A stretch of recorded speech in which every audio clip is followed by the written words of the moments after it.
Today we have the end of season number 3 at Union Berlin, and it's one of those rare occasions that doesn't necessarily come around all that often, and you never know when the next time it's going to come around is going to be. It is a European Cup final, and today it is the Cup final of the Europa League, where we are taking on Feyenoord. The Dutch side had a disappointing season where they finished third domestically. They're going to be looking to bounce back this season with a high to end things on. And our former player, Jordan Sibachiu, also just known as Jordan, he plays for them. We sold him to them for £6.5 million.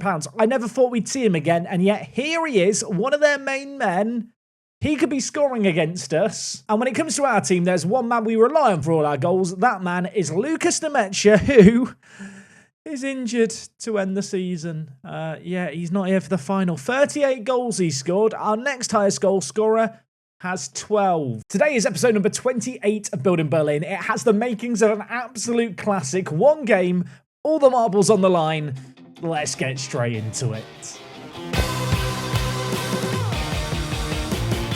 I'm rather excited for today's episode. If you are to, go down below the video, drop a like on things, leave a comment, let me know your player of the season as we wrap up season number 3. This is one of those episodes where I'm either going to be really happy in 20 minutes or sat in a fetal position sad. Since last episode, we did have our final game of the Bundesliga season. We took on Schalke, rotated the team for this one here, and actually, the B team managed to get a result. A 4-3 win, the kind of game that you look at and think, man, if only we'd done it as an episode. Sadly, not a great deal on the line as we took on Schalke here. Brunner, though, getting another goal to add to his collection. His first ever Bundesliga goal for the 20-year-old. Someone who perhaps I would like to give more first-team football to going forward. With that result there, we have cemented ourselves a third-place finish in the Bundesliga. 64 points, our best ever league finish, and Champions League football for next year awaits. As well as the cup final today, we are going to do a little bit of an end of season wrap up, a squad review, talk about what is up next, including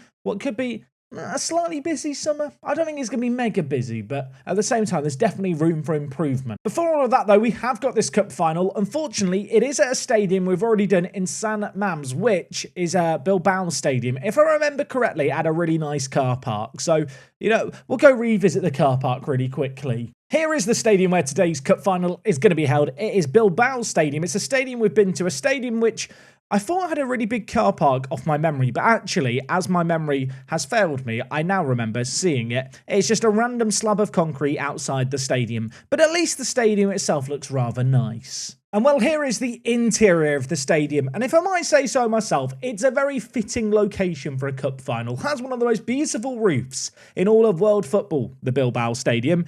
Here is the pitch, here is the ground. I feel suitably prepared now for a cup final. So in terms of team news for today's game, the one big question to answer is, who's going to start up front? Lucas Nemecha's out, and the man I've opted to go for is Max Morstead, a player who has been perhaps a little bit hit and miss. Hasn't scored a lot of goals for us necessarily, but has been a very good link-up man, playing as a target forward for us when we call upon him. He's been great, but for this game here, I do feel like I'm going to have to play him as an advanced forward. I feel like I need more of a focal point to the attack. An advanced forward is going to sit on the last man, push the defence back, create some space for the centre mids to run into, whereas a target forward maybe drops in a little bit more, encourages us to put big floaty balls in, something that I don't necessarily is a smart decision for a cup final. In the last 2 years, we've won the DFB Pokal final to end both seasons. On both occasions, goalkeeping performances got man of the matches, and well, Heidel in goal for us here is going to need to have one such performance, a super consistent performer, a man who's been very, very good for us this year, has stepped up from last season, has become more reliable. Hoping he's going to be up to the task. And when it comes to the rest of the outfield team, pleased to report we are at full strength for this one. Look at the likes of Alex Scott, who I mentioned last episode has signed a new deal. He's on £75,000 a week. He's got an England cap. He needs to justify both those things now. So I think is going to be important this year in this game as well is Zach Hyen, a player who, when he plays well, we tend to perform well. Statistically, goals and assist-wise, not as good as last season, but has been more consistent on the regular. Even if he's not scoring or assisting, he has linked up the play rather nicely at centre mid. And if I was going to identify one player who perhaps needs to step up in this final game, it would be Wiedreago. There was perhaps a temptation to drop him for this final. That would be blasphemous, wouldn't it? But Felix Nemecha has been very good. In spite of that, I'm trusting Wiedrea. He's been the more regular player in the first team, despite a great end to the season. I'm going to hope that maybe by dropping him in this game, there's going to be a fire ignited in Felix Nemecha. He can come on off the bench in absence of his brother and perhaps make a meaningful impact. Now, of course, I have already mentioned Jordan Sibachau not playing in this game here. In terms of the final team, here it is. Timber at the back is definitely one of their best players. Defensively, a very, very good side, Feyenoord. With the absence of our striker, I'm a little bit worried that goals might be hard to come by, but we're lining up with the 4-3-3. We're going to hope we're going to be at our very, very best. It's a big occasion. It's a cup final. I'm wearing a green suit with red trousers in game. One day I will get that matching suit. One day I will cosplay as my Football Manager. Today's not that day. I'm just wearing a black shirt. Also, before we get too far into this game, let's pause things. It's a cup final. It's the only game today. I think extended highlights are required. In terms of our route to this final, I think we've taken on more difficult teams than Feyenoord. That said, there has been games this year where we just don't really show up, and over a single-legged final, of course, anything can happen. We dispatched of Tottenham superbly. If we play like that in this game here, I feel like we're going to pass this test with flying colours. And right now, we've got players, well, bursting forward left, right and centre. It was a really formidable attack. Loads of players committed to it. Morstead with a sighter of an effort on goal. He was offside. The keeper stopped it anyway. But good to see a little bit of attacking intent to start this game. Feyenoord maybe going to look to reciprocate right away. Pep Biel bringing the ball forward for them. Their centre attacking mid gives it to Holes. Well, now with Vifer, Abraham has an effort. It's blocked away. And of course, I'm not used to playing on extended highlights. With key highlights, you kind of learn what's a highlight, what's not a highlight, what can lead to something, what won't lead to one. Extended highlights, I don't know what to expect. There's going to be little pointless highlights like what we've seen there that are going to leave me on the edge of my seat and maybe a little bit nervous.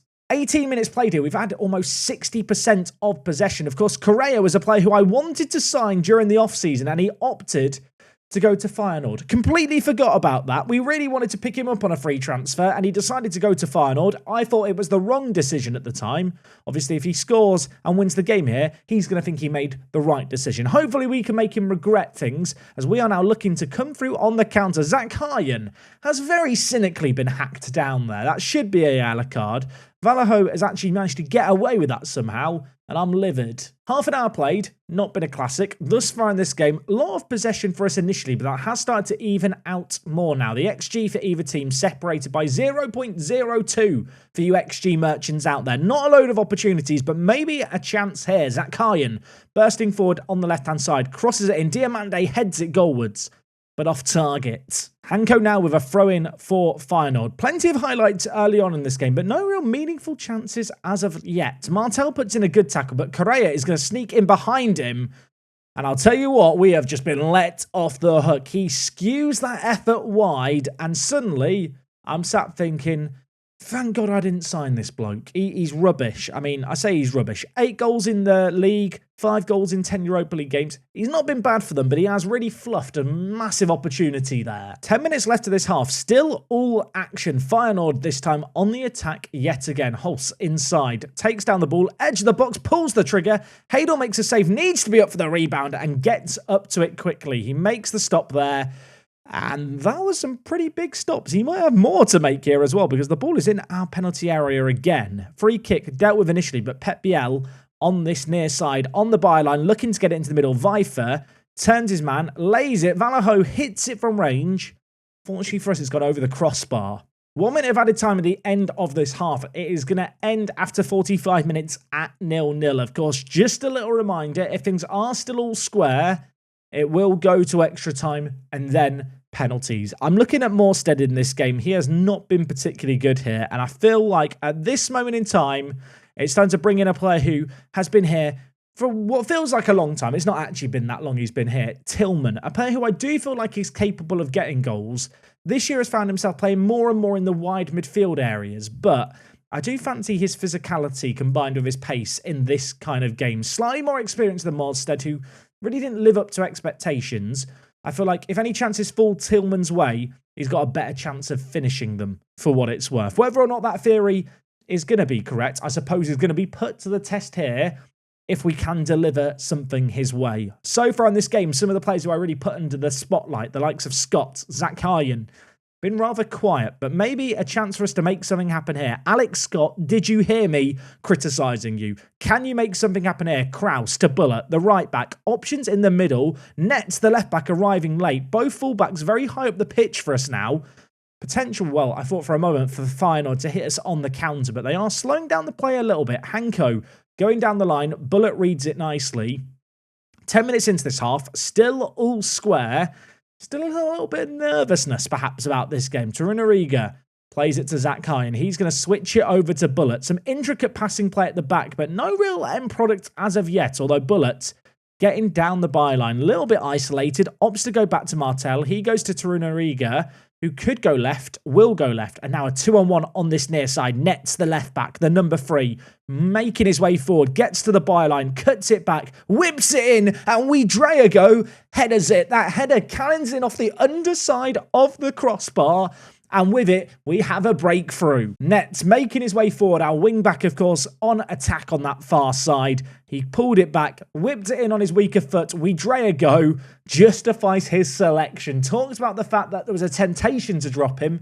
Very relieved right now we didn't drop him. He gets the all-important goal. With an hour played now, I think it is time to make some changes in this game. Diamande's not had the best of games. I'm going to bring in Demirovic, I think, out on the left-hand side, or do I want to bring in Demirovic? You know what? I don't want to bring in Demirovic. Instead, I'm going to move Zach Hyen out wide, move Wiedreago to centre mid, box to box, and I'm bringing in Adriano, back from injury today.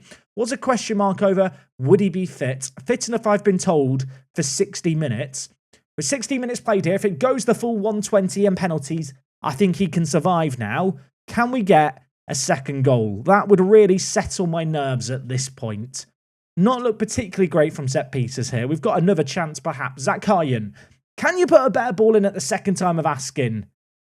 The answer is no, but there is going to be a third time of asking. How many corners are we going to get in a row here? Zach Hyen, over it. What can he do for us? Can he use that wand of a right foot to pick out someone? The answer is no. Tillman on, Adriano on. Still 3 subs we can make. Adriano wins a header. It comes to Tillman. Is he onside? Is this going to count? The subs link up.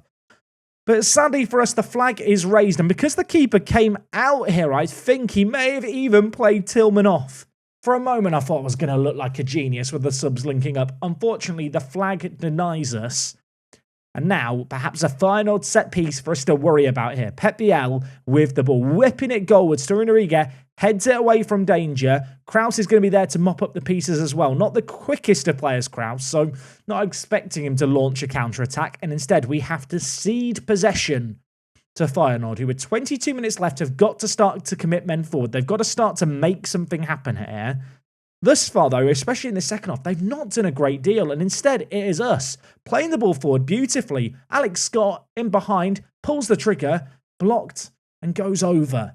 20 minutes left here. The nerves are real. I don't know if you can feel them. I'm sensing them. We are in a really good position, but we've got lots of work to do here, and Dilrosun, well, for a moment, I thought he was going to take a bow, son. He went on a crazy, mazy solo run. The effort at the end of it, a little wayward, though.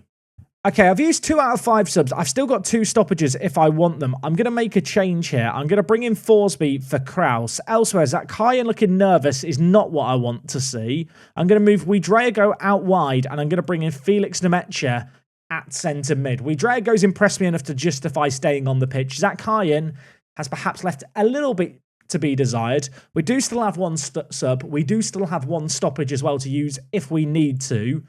And at this point here, well, I was about to say it might be time to do some time wasting. But as I say all of that, well, it's too little too late, that decision to maybe go time wasting. Feyenoord score from the corner. We've had plenty of these and not done anything with them. Feyenoord with 5 minutes left. Heroic header at the back post. Hadel couldn't get across. And it's all square. And with that, I think it's time for a shout of demand more. There's been few and far between chances here.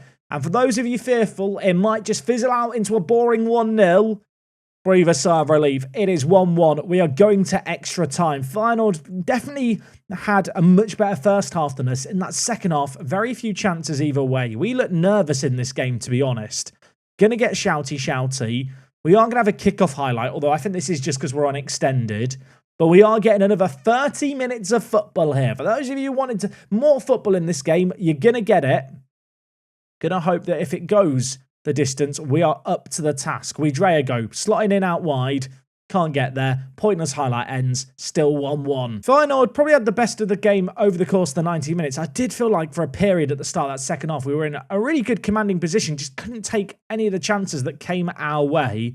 I'm sure for Feyenoord, they are still regretting that Correa miss in the first half. That was probably the best chance of the game for either team.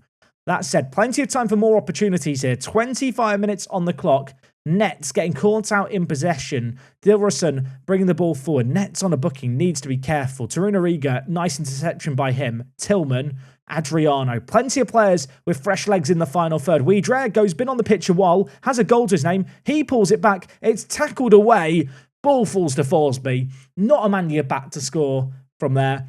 And that effort there is exactly why. Feyenoord with a long throw-in, which isn't going to pick out its intended target. They committed a lot of men to the attack. Felix Nemetcha, in the absence of his brother on the pitch, can he maybe channel some of his brother's goal-scoring ability? The ball is whipped in, and Adriano hits it just the wrong side of the post. 20 minutes left. This has been a weird final where I don't necessarily want to change a ton. It feels like it's been an even game where both teams are having efforts, including Danny Bragança, the Portuguese defensive midfielder, pulled the trigger from range there.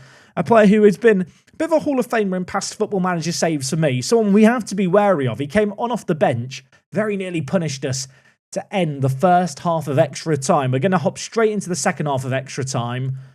I'm nervous for it. Think it needs to be another shouter to man more. We need to step things up here. We have got some tiring legs on the pitch. Have got a few subs that I can still make as well.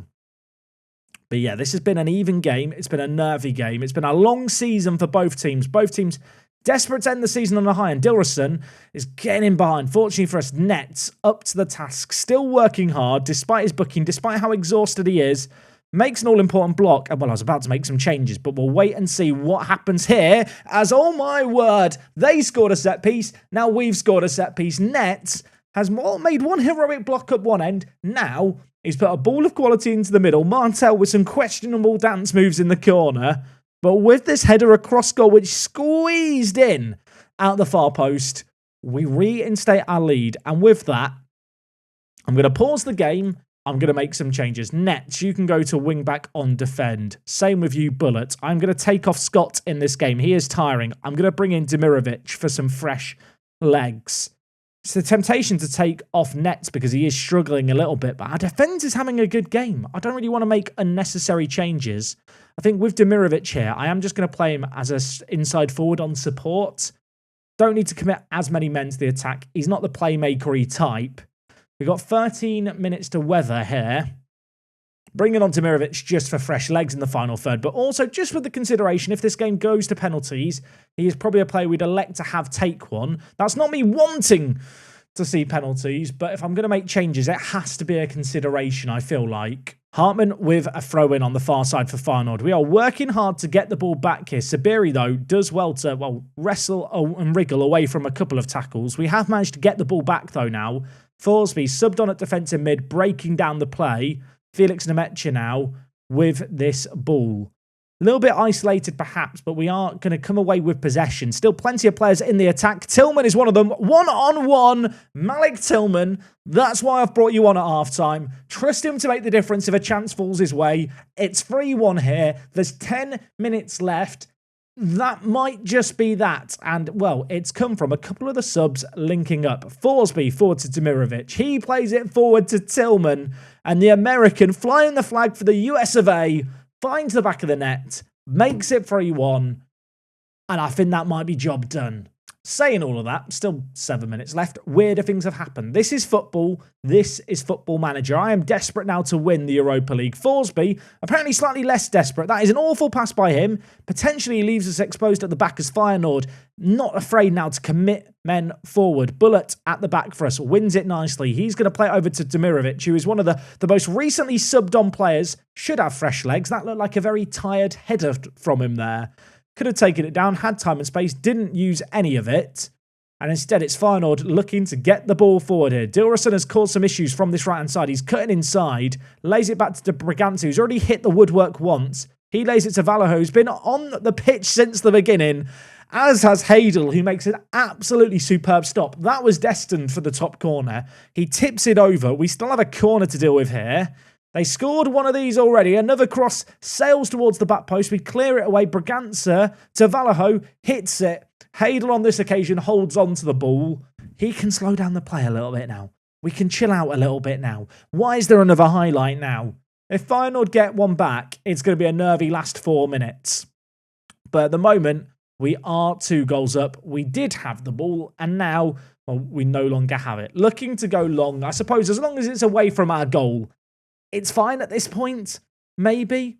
I feel like when we went into this game, we were the favourites. Perhaps we've shown that quality in this match. That said, tired legs on the pitch for either team. Anything could happen. Ball launched forward. Tillman not under that one. And now it's Feyenoord in possession again. Hartman with the ball. Plays it forward to Siberia. Goal now for Feyenoord. Things are going to get a little dicey. Vallejo already had one effort on goal. Has another. Hadel holds on to it. Breathe a sigh of relief. Hadel probably not going to get man of the match today, but having a very, very good game in goal. 2 minutes left. It feels like this game should be all said and done. I feel like the extended highlights are just trolling me a little bit. They're mocking me a little bit. They're making me more nervous than I need to be. Sabiri, Pep Biel, his efforts blocked. Hadel collects it. Realise at this point probably can just look to lower the tempo and up the time wasting.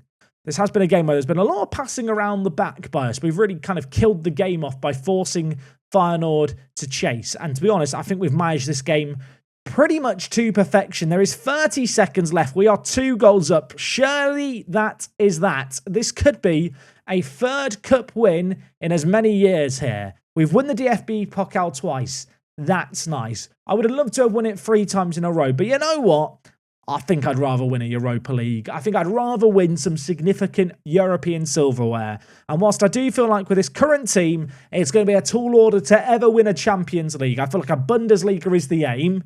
This right here, it feels significant. It feels monumental. We get to enjoy the trophy cutscene that, of course, exists this year with the new licensing agreements.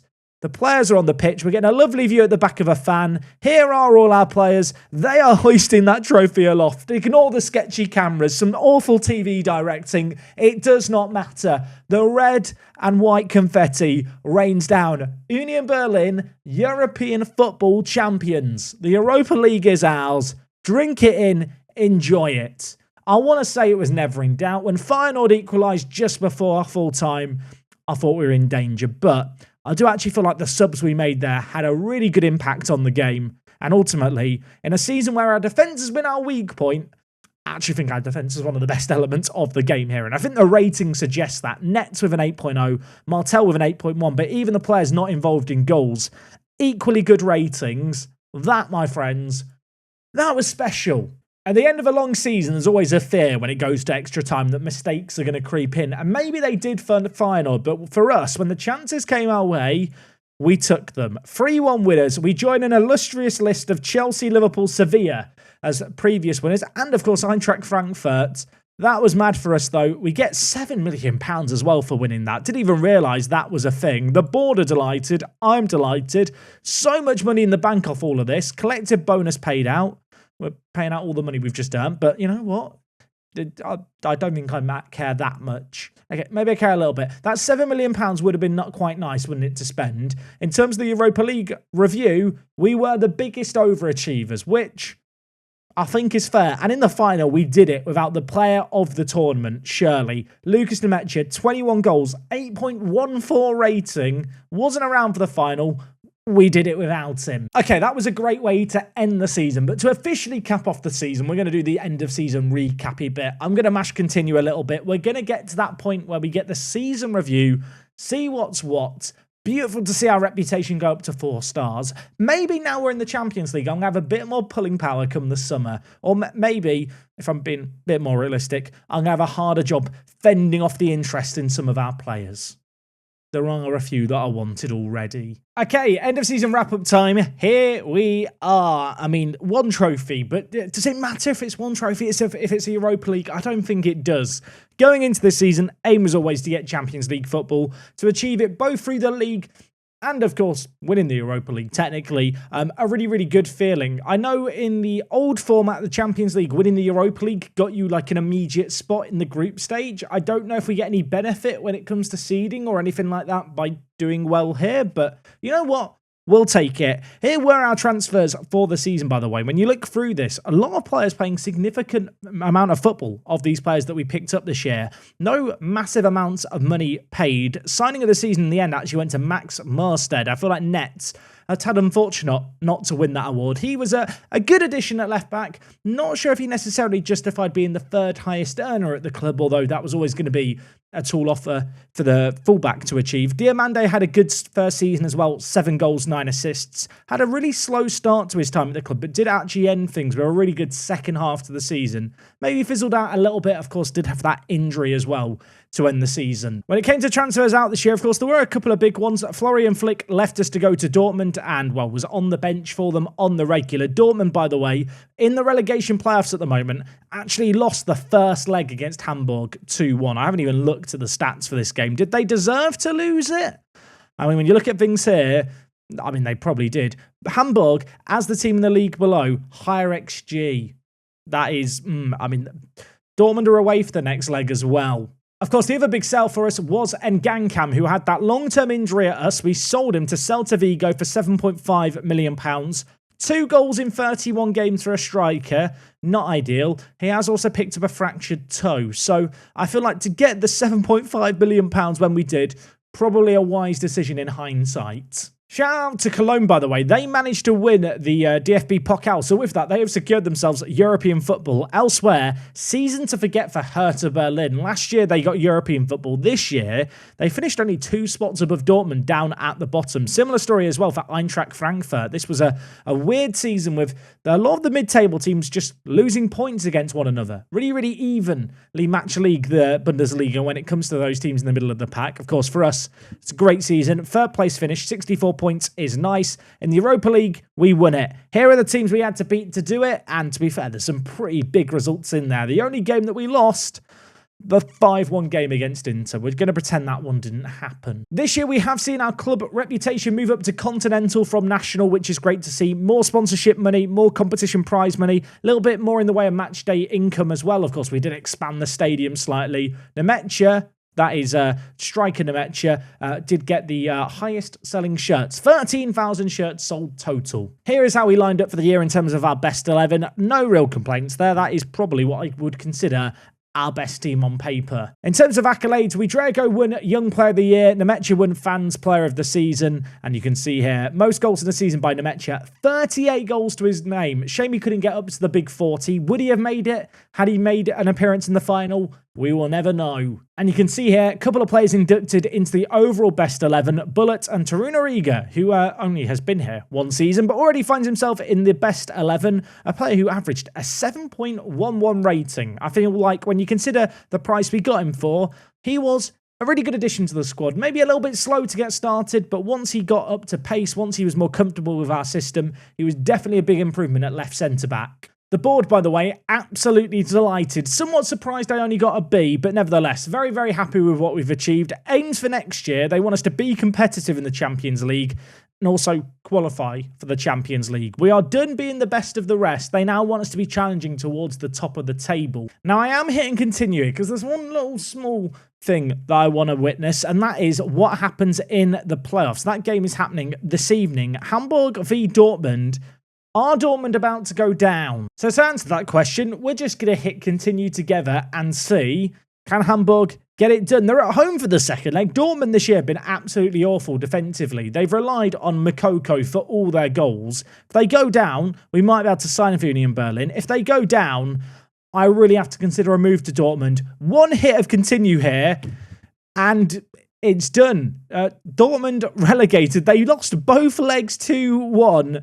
against Hamburg, who obviously they were a Bundesliga team last year, but this Dortmund team, I know it's not the Dortmund team that you kind of think of in real life. The last few seasons, they finished 8th, they finished 10th. They are relegated. I'm looking at the player wages here. Sula, 180,000. Julian Brandt, 115,000. Aller is on over 100,000. I mean, it's not even like they're going to have players with relegation release clauses. How has this team gone down? And also, if they sack Villas-Boas, do I apply for this job? It'd be really hard not to. I mean, on the one hand, we're heading towards the end of FM23, so obviously new games going to be coming out soon. There's maybe, 2 months left of playing Football Manager on the regular, realistically. I feel like Union Berlin here, we've won a European competition, we've won back-to-back domestic cups, we've got them Champions League football now. I feel like if there is a jumping off point, this might be a logical point to do it, and there's not a more appealing option I think that will ever come along than Dortmund having been relegated 3 years into a save game. This is a really weird situation to end an episode on, because on the one hand, we could be back with a transfer special tomorrow with Union Berlin. On the other, I could be at Dortmund, because I do feel like if that job came up, I would apply for it. Obviously, there's only 2 months left of the current Football Manager. It's not like I have time to do both save games and kind of do a split save or anything like that. I have a decision to potentially make. I'd like to know down in the comments, what do you want to see? This is not going to be a polarizing question, I'm sure. Everyone's going to agree and it's going to be fine. I do think if I went to Dortmund, I might do the same transfer policy we've done here. You know, try and take down our Union Berlin, maybe try and get a few of the Union Berlin players to come across with me. Whether or not they want to leave the Champions League club for Dortmund in the 2nd division of Germany kind of remains to be seen. Okay, folks, we're going to leave things there for today. There will be a Football Manager video tomorrow. Who it's going to be with, you'll have to come back to find out, because I don't know. If you've enjoyed today's episode, do make sure to drop a like on things. Let me know, would you stay at Union Berlin? Would you like to see me go to Dortmund? I want thoughts, I want opinions. People aren't going to agree on this. I'm going to have a tricky decision to make, if, of course, the job even comes up. Tomorrow, we'll reveal all. Tomorrow, we'll find out what's happening. I'll see you guys for it. I hope you're excited for it. Until then, it's me, Jack. I'll see you tomorrow for what is bound to be a weird episode either way. I don't know if I'm excited for it, but we'll see. I'll talk to you tomorrow. How do I end this? I don't know.